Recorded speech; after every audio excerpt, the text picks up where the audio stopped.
Perbincangan kami kali ini tentang bersukacita dalam Tuhan. Kami percaya acara ini pasti bermanfaat bagi kita sekalian, dan dari studio kami mengucapkan selamat mengikuti. Pak Paul, judul dari perbincangan kita ini mengingatkan saya akan sebuah ayat di dalam Alkitab yang cukup terkenal yang mengatakan, bersukacitalah senantiasa dalam Tuhan, sekali lagi kukatakan bersukacitalah. Itu diambil dari Filipi 4 ayat 4. Kesan saya ketika membaca ayat itu seperti suatu perintah gitu Pak Paul ya, dari Tuhan untuk kita semua membaca bagian ini. Apa memang seperti itu atau bagaimana Pak Paul? Itu adalah perintah. Jadi memang itu adalah kalimat yang dikeluarkan oleh Rasul Paulus. Nah, menariknya adalah waktu Rasul Paulus menulis ayat ini, dia sendiri dalam posisi yang sebetulnya tidak begitu menggembirakan, karena dia dalam penjara. Iya, justru itu Pak Paul yang ingin saya tanyakan adalah, sementara dia di penjara, dia memerintahkan orang lain untuk bersukacita senantiasa. Nah, perintah ini terasa sulit untuk dilaksanakan gitu Pak Paul. Ya, sudah tentu itu sudah dilaksanakan. Namun kalau sampai Rasul Paulus mengeluarkan perintah ini atas suruhan Tuhan, jadi saya yakin dia sendiri pun memang ya menghidupi perintah ini. Bahkan dalam situasinya yang tidak menguntungkan, dia dalam penjara karena iman Kristennya. Namun ya dia tetap bisa mempertahankan sukacita dalam hatinya.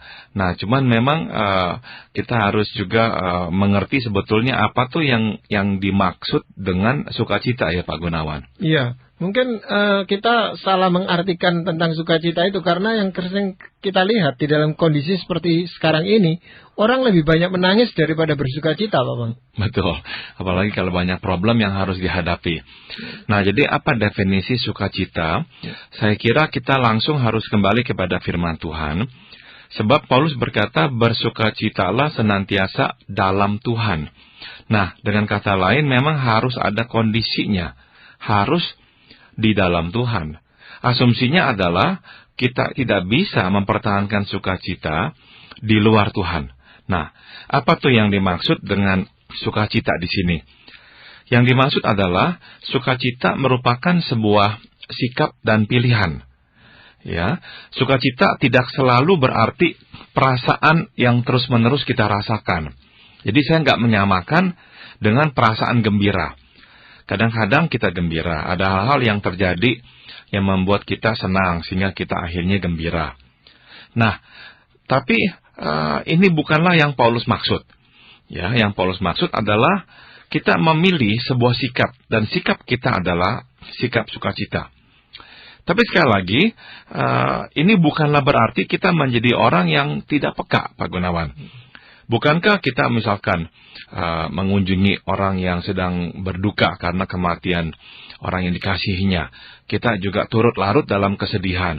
Dan saya kira tidaklah benar kalau dalam suasana yang sedang sedih itu kita tertawa-tawa, gembira-gembira dan berkata, saya mempunyai sukacita dari Tuhan atau dalam Tuhan. Saya kira bukan itu yang Tuhan maksud. Sebab waktu Tuhan harus menerima fakta bahwa Lazarus telah meninggal dan dia berdiri di depan kubur Lazarus, dia pun menangis ya. Kenapa dia menangis? Karena memang dia sedih. Lazarus adalah sahabatnya dan dalam suasana yang sedang berduka, teman-teman, saudara dan semua sedang berduka, Tuhan berada di sana dan dia pun turut bersedih hati. Ya, di Pengkhotbah 3 ayat 4 firman Tuhan pun mengatakan, ada waktu untuk menangis, ada waktu untuk tertawa, ada waktu untuk meratap, ada waktu untuk menari. Jadi bukan itu yang dimaksud ya, setiap kali, setiap menit, setiap detik kita ini tertawa-tawa gembira, tidak. Ya. Nah, orang yang bersukacita di dalam Tuhan tetap bisa bersedih, namun, nah ini bedanya, ia tidak terbebani atau ditindih oleh apapun yang dialaminya. Nah, ini yang dimaksud dengan sukacita. Ya, memang kita cenderung untuk menampilkan diri sebagai orang yang bersukacita itu dalam bentuk yang tadi Pak Paul katakan, tertawa-tawa, bergembira, supaya menimbulkan kesan kepada orang lain bahwa saya ini tetap bersukacita. Bahkan ada kecenderungan Pak Paul, beberapa kali saya hadir itu di dalam rumah kedukaan, itu pihak keluarganya sendiri mengajak supaya kita itu tidak usah susah. ikut bersuka cita. Bahkan saya pernah membaca suatu karangan bunga yang biasanya tulisannya ikut berduka cita, ini ikut bersuka cita gitu Pak Paul. Ya. Nah ini sebenarnya bagaimana Pak Paul? Ya saya mungkin bisa mengerti ya maksud yang terkandung di dalamnya, yaitu ya kematian bukanlah akhir dari perjalanan kita sebagai manusia, karena kita adalah orang-orang yang sudah ditebus oleh Tuhan dan dijanjikan kehidupan yang kekal. Jadi kita tahu bahwa kematian adalah jembatan ya yang menghantar kita pulang ke rumah Bapa di surga, dan untuk itulah kita bersuka cita. Tapi ya saya kira yang lebih manusiawi adalah dalam suasana kedukaan ya seharusnya lah kita kehilangan. Dan karena dia orang yang kita kasihi, kita akan merasakan kesedihan yang dalam. Jadi seyogianya lah kita bersedih dan tidak apa-apa ya. Perintah Tuhan, bersukacitalah senantiasa dalam Tuhan, bukan ya berarti kita tak boleh bersedih. Ya, namun jadinya tuh artinya adalah kita memilih sebuah sikap, dan sikap kita adalah sikap yang bersukacita, tidak terbebani atau ditindih oleh apapun yang kita alami. Ya, mungkin yang penting itu adalah mengetahui bagaimana caranya kita bersukacita dalam Tuhan itu Pak Paul. Betul sekali Pak Gunawan, dan ini yang akan coba kita bahas ya. Ya, itu bagaimana Pak Paul? Ada 4 hal yang ingin saya bagikan. Yang pertama adalah kita mesti beriman. Apa yang firman Tuhan katakan? Nah, Filipi 4 ayat 6 dan 7 berkata, "Janganlah kamu khawatir tentang apapun juga, tetapi nyatakanlah dalam segala hal keinginanmu kepada Allah dalam doa dan permohonan dengan ucapan syukur. Damai sejahtera Allah yang melampaui segala akal akan memelihara hati dan pikiranmu dalam Kristus Yesus." Orang yang bersukacita dalam Tuhan adalah orang yang menyandarkan hidupnya pada Tuhan. Ia tahu bahwa Tuhan berkuasa dan mengasihinya. Jadi, Tuhan mampu melakukan segalanya dan akan memberi yang terbaik kepadanya. Orang yang bersukacita karena dia beriman menjadi orang yang damai, yang tentram. Sebab ia tahu siapakah yang memelihara hidupnya. Ya, masalahnya itu kadang-kadang menghadapi kesukaran, menghadapi problem dan sebagainya. Iman itu rasanya tiba-tiba hilang gitu loh Pak Paul. Itu gejala seperti itu wajar atau enggak gitu? Saya kira wajar ya, dalam pengertian pada waktu kita menghadapi sebuah masalah yang mengancam kita, dan masalah itu di depan mata ya, kita harus hadapi. Saya kira reaksi awal selalu adalah cemas ya. Tapi kita harus selalu mengingatkan diri kita, jangan cemas, jangan khawatir. Tapi kita harus datang kembali kepada Tuhan, membawa segala ya kecemasan kita, ya kekhawatiran kita di dalam doa. Nah, dengan cara inilah, dengan kata lain, kita menyerahkan penanganan masalah itu kepada Tuhan. Nah, sebab apa? Sebab Tuhan nanti berjanji Dia akan memberikan kepada kita damai sejahtera. Namun sekali lagi, damai sejahtera hanya dapat diberikan dan kita terima kalau kita memang sepenuhnya menyerahkan penanganan masalah itu kepada Tuhan. Benar-benar kita berkata, Tuhan, saya tak sanggup lagi. Saya benar-benar tidak tahu apa yang harus saya lakukan. Ini di luar kemampuan saya. Nah, saya serahkan kembali kepadamu. Biarlah Engkau yang tangani dengan cara Tuhan. Ya, cara-cara yang mungkin kita belum ketahui apa itu sekarang, tapi kita percaya Dia akan menolong kita dengan caranya. Nah, orang yang bisa ya berserah, orang yang bisa beriman kepada Tuhan, menjadi orang yang bisa bersukacita. Dia tidak terbebani. Sudah tentu dia tidak tertawa-tawa di tengah-tengah problem yang sedang dihadapinya. Tapi problem itu tidak lagi menindihnya, tidak lagi membuatnya murung dan cemas sepanjang waktu. Dia mungkin ya akan sedikit banyak terganggu untuk waktu yang sementara. Tapi setelah itu dia akan bangkit kembali dan dia akan berkata, saya tahu ini akan beres. Kenapa? Tuhan akan menolong saya. Tuhan tidak akan meninggalkan saya. Nah, iman yang bersandar seperti inilah yang kita butuhkan untuk dapat tetap hidup bersukacita dalam Tuhan. Ya, tapi ada orang itu yang kita anggap tadinya tidak bertuhan gitu Pak Paul ya. Dia tidak ada kegiatan agama yang kita bisa lihat. Tapi menghadapi kenyataan misalnya rumahnya terbakar dan sebagainya, dia bisa menghadapinya itu dengan tenang gitu Pak Paul. Nah, itu memang adalah kemungkinan besar bentukan ya tempaan dari pengalaman hidup. Sehingga dia menjadi orang yang tenang sebab dia tahu bahwa misalkan tidak ada lagi yang bisa dia perbuat. Ini sesuatu yang memang harus dihadapinya.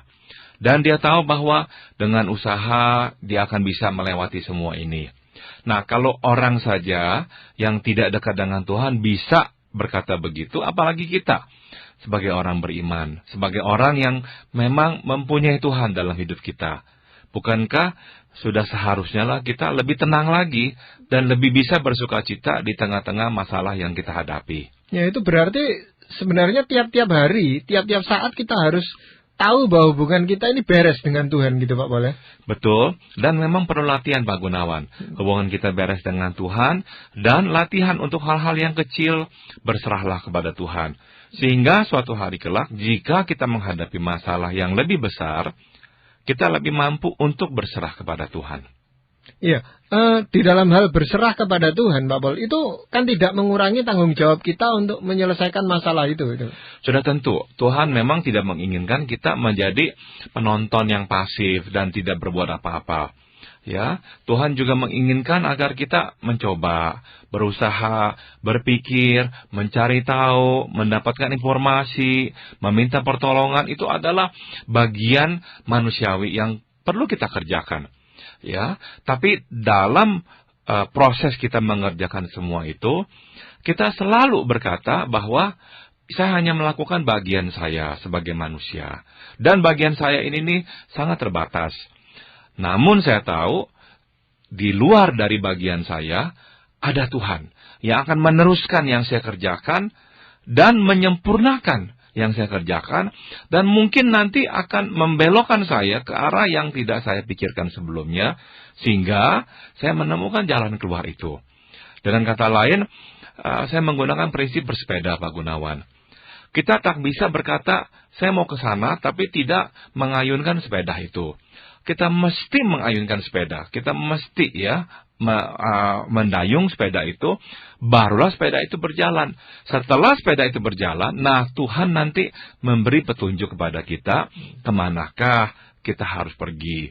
Jadi keliru kalau orang berkata, saya diam-diam saja, ya pokoknya nanti Tuhan harus bereskan semuanya, seolah-olah ya kita itu tuh ya tidak mau bertanggung jawab. Nah, saya kira itu tindakan yang keliru. Iya, mungkin ada cara yang lain Pak Pol dalam kita bersukacita dalam Tuhan ini. Ada Pak Gunawan. Yang kedua adalah bersyukur. Firman Tuhan di Filipi 4 ayat 13 berkata, aku tahu apa itu kekurangan, dan aku tahu apa itu kelimpahan. Dalam segala hal dan dalam segala perkara, tidak ada sesuatu yang merupakan rahasia bagiku, baik dalam hal kenyang maupun dalam hal kelaparan, baik dalam hal kelimpahan maupun dalam hal kekurangan. Segala perkara dapat kutanggung di dalam Dia yang memberi kekuatan kepadaku. Orang yang bersukacita menerima porsi kehidupannya, sebab ia tahu bahwa Tuhan memberi tepat dan sesuai dengan rencananya yang terbaik. Orang yang bersukacita belajar menerima rencana Tuhan dalam hidupnya, dan bergantung pada kekuatan Tuhan untuk memampukannya menerima. Nah, ini kuncinya Pak Gunawan. Iya, seringkali justru di dalam menghadapi kesulitan itu kita sulit untuk bersyukur seperti itu Pak Wal. Kita justru kadang-kadang malah menyalahkan Tuhan atau meragukan, loh Tuhan itu kok membiarkan saya mengalami ini gitu. Ada seorang sanak saudara saya yang memberikan kepada saya resep hidup yang saya kira baik untuk saya bagikan. Dia berkata begini kepada saya itu tuh bisa makan di kaki 5, tapi saya juga bisa makan di bintang 5. Saya suka dengan perumpamaannya itu ya. Artinya adalah dia bisa menikmati hidup di tingkatan yang paling sederhana, dia pun bisa menikmati hidup di tingkatan yang lebih mewah atau yang paling mewah. Ya, bintang 5 dan kaki 5. Saya kira kita haruslah memiliki kemampuan itu. Kita bisa hidup di kaki 5, kita bisa hidup di bintang 5. Apapun, ya, firman Tuhan berkata, apapun, ya, aku tahu apa itu kekurangan. Aku tahu apa itu kelimpahan. Dalam segala hal, dalam segala perkara, tidak ada sesuatu yang merupakan rahasia bagiku. Ya, segala perkara dapat kutanggung di dalam Dia. Jadi kuncinya memang adalah kekuatan Tuhan. Kekuatan Tuhan menolong kita menerima porsi. Kita adalah orang yang seringkali tidak puas, mengeluh dengan porsi yang Tuhan tetapkan untuk kita. Kita tak bisa menerima porsi kita dan meminta Tuhan untuk mengubah porsi kita. Tidak. Pada waktu Tuhan memberikan kepada kita porsi untuk kita, Tuhan tahu ini yang terbaik untuk kita. Maka kita harus belajar menerimanya. Orang yang tidak bisa menerima porsi yang Tuhan berikan, tidak akan bisa bersukacita, Pak Gunawan. Dia senantiasa bersungut-sungut. Ini yang kita lihat pada umat Israel dalam perjalanan dari Mesir menuju ke Kanaan. Apapun yang Tuhan berikan tak pernah cukup dan memuaskan hati mereka. Selalu mengeluh dan bersungut-sungut dan berkali-kali menuntut Musa mengembalikan mereka ke tanah Mesir, ke tanah di mana mereka hanyalah akan menjadi budak. Malahan dalam perjalanan itu mereka memuji-muji kondisi di Mesir. Ya, seolah-olah mereka itu menjadi orang-orang merdeka dan sangat menikmati hidup di Mesir. Kenyataannya tidak seperti itu. Tapi mereka seolah-olah membandingkan perjalanan dengan Tuhan di padang gurun menjadi sesuatu yang jauh lebih buruk daripada tinggal di Mesir sebagai seorang budak. Nah, orang yang hanya melihat hal-hal yang seperti itu tidak akan bisa bersukacita. Malahan hidupnya terus-menerus akan dirundung oleh kemalangan. Iya, seringkali memang kita kehilangan saat bersyukur itu tatkala kita mulai membanding-bandingkan gitu, Pak Paul. Betul sekali, Pak Gunawan. Ketidakpuasan seringkali muncul tatkala kita melihat orang lain lebih beruntung daripada kita. Iya. Kalau kita melihat orang lain lebih malang daripada kita, wah, kita sedikit lebih terhibur. Iya, seringkali kita memang bukan melihat apa yang kita miliki, tetapi apa yang kita harapkan sehingga kita kehilangan kesempatan untuk bersyukur, Pak Paul. Betul, makanya ini Pak Gunawan saya sebetulnya tidak begitu setuju dengan wejangan orang yang berkata, kalau dalam kesusahan, lihatlah orang yang lebih susah daripadamu. Nah, kamu seharusnya bersyukur, kamu tidak sesusah mereka. Saya pikir wejangan ini mempunyai kelemahan. Kelemahannya adalah, kalau kita bisa membandingkan diri dalam keadaan susah, kita bisa membandingkan diri dalam keadaan senang juga. Implikasinya seperti itu. Kalau kita senang, lihat orang lain lebih senang, nah bagaimana kita bisa senang? Jadi susah. Karena orang lain lebih senang daripada kita. Saya kira yang lebih tepat dan lebih alkitabiah adalah kita mensyukuri apa yang Tuhan berikan kepada kita tanpa kita menoleh ke kiri atau ke kanan. Jadi dasar syukur kita bukan kita lebih baik daripada orang lain yang susah. Dasar syukur kita adalah iman bahwa Tuhan telah memberi kepada kita porsi yang paling tepat, paling sesuai dengan rencananya yang terbaik untuk hidup kita. Kita mesti percaya itu, dan atas dasar itu kita bersyukur. Iya. Cara yang lain apa, Pak? Yang ketiga adalah baik hati atau berbudi.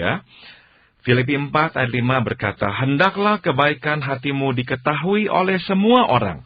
Tuhan sudah dekat. Orang yang bersukacita adalah orang yang baik, Pak Gunawan. Ia murah hati, sebab ia tahu bahwa apapun yang ada padanya merupakan pemberian Tuhan. Ia memberi, sebab ia yakin pada pemeliharaan Tuhan atas hidupnya. Bagi orang ini, memberi tidak akan membuatnya kekurangan. Sebaliknya, memberi membuatnya menerima lebih banyak dari Tuhan. Iya, ini saya rasa juga salah satu wujud nyata dari bersyukur itu tadi, Pak Paul. Betul sekali, Pak Gunawan.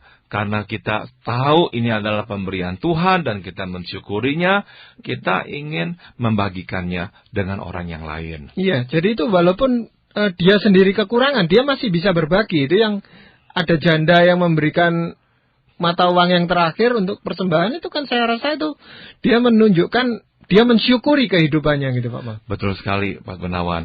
Maka memang Tuhan adil. Ada orang yang kaya tapi tidak sukacita. Ada orang yang miskin, tapi bersukacita. Mengapa? Karena ada kalanya orang yang miskin mensyukuri pemberian Tuhan, porsi Tuhan atas hidupnya. Dan dia tidak melihat dirinya miskin. Karena dia tahu apa yang dia terima, dia bisa bagikan, nanti akan Tuhan tambahkan dan kembalikan kepadanya. Jadi orang yang bersukacita memang orang yang baik, Pak Gunawan.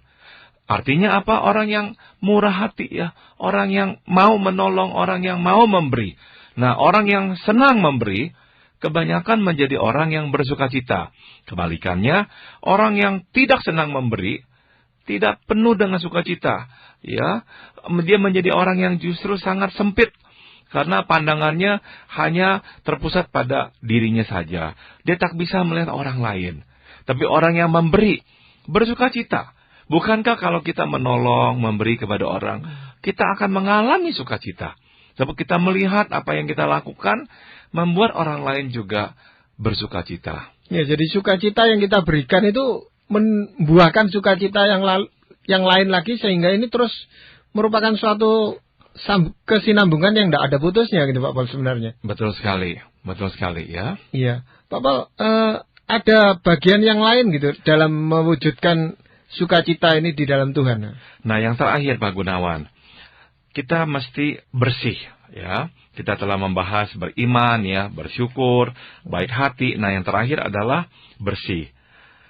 Firman Tuhan di Filipi 4 ayat 8 berbunyi, "Jadi akhirnya saudara-saudara, semua yang benar, semua yang mulia, semua yang adil, semua yang suci, semua yang manis, semua yang sedap didengar, semua yang disebut kebajikan dan patut dipuji, pikirkanlah semuanya itu." Orang yang bersukacita adalah orang yang berpikiran dan berhati bersih, Pak Gunawan.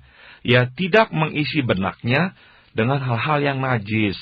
Sebaliknya, ia mengisi pikirannya dengan muatan yang indah dan yang bersih. Nah, orang yang diisi terus-menerus dengan hal-hal yang bersih, Pak Gunawan. Benaknya bersih, hatinya bersih, pikirannya bersih.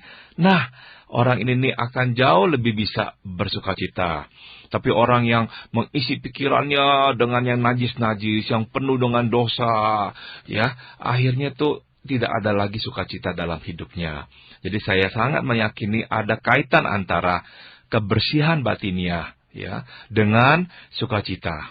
Ya, orang yang tidak jujur misalnya Pak Paul itu memang sulit sekali untuk bersukacita. Betul sekali. Sebab dia akan melihat orang lain pun tidak jujur. Dia sendiri ketakutan nanti ditipu oleh orang lain sebab dia sering menipu orang. Dan kita hanya bisa mendapatkan pikiran perasaan yang bersih itu kalau mengisinya dengan firman Tuhan, Pak. Tepat sekali Pak Gunawan. Itu adalah santapan pertama dan santapan utama. Firman Tuhan adalah hal yang paling kudus, ya, yang dapat kita masukkan ke dalam kehidupan kita. Dan sudah tentu kalau yang kita masukkan hal-hal yang kudus, nanti yang keluar dari diri kita juga adalah hal-hal yang kudus. Sebenarnya Pak Paul, kalau kita itu bersyukur, kita itu bersukacita, orang-orang di sekeliling kita itu akan ikut bisa menikmati sukacita itu, Pak Paul. Betul, dan orang senang Pak Gunawan bersama dengan atau berada dengan orang-orang yang bersukacita. Sebaliknya, kalau orang ini nih bawaannya menggerutu aja, mengeluh aja, saya kira dia akan justru menghalau orang-orang pergi menjauh darinya. Ya, dan bukankah semakin orang menjauh darinya, semakin dia tidak bersukacita. Nah, makanya memang seperti siklus Pak Gunawan. Semakin dia bersukacita, semakin orang tertarik untuk berada dekat dengan dia. Dan semakin dia bersukacita karena dikelilingi oleh orang-orang yang mengasihinya. Dan kebalikannya juga betul, orang yang sungut-sungut, tidak pernah senang, tidak pernah mau bersukacita, menghalau orang pergi, dan semakin dia sendirian, semakin dia nanti menggerutu dan bersungut-sungut. Ya, sebenarnya kehidupan gereja yang mula-mula itu kan adalah suatu kesaksian melalui kehidupan yang penuh sukacita itu, Pak. Betul sekali, mereka memang seolah-olah tuh menjadi sinar yang begitu terang. Ya, di tengah-tengah masyarakat yang tidak mengenal Tuhan, di tengah-tengah masyarakat yang menjadi jajahan, ya, koloni dari kerajaan Romawi dan sebagainya, mereka menjadi orang-orang yang bersinar. Dan ini nih yang mempengaruhi sekeliling mereka untuk akhirnya bertanya dan mau mengenal apa tuh yang membuat mereka kok berbeda dari orang lain. Dan itu adalah iman mereka di dalam Kristus Yesus. Ya, seperti Paulus dalam penjara justru berkata, bersukacitalah senantiasa di dalam Tuhan. Dia nggak menggerutu. Justru dia berkata, penahanan ini nih justru adalah hal yang positif. Ya, dia bisa membawa Injil Tuhan ke dalam penjara, dan kita tahu itulah yang terjadi pada akhirnya. Ya, berarti perintah Tuhan dari Filipi 4 ayat 4 ini bukan sesuatu yang mustahil untuk dilakukan di tengah-tengah keluarga kita, Pak. Betul sekali. Kalau tak mustahil dilakukan oleh Paulus dalam penjara, apalagi dilakukan oleh kita di dalam keluarga sendiri. Ya, terima kasih banyak Pak Paulus.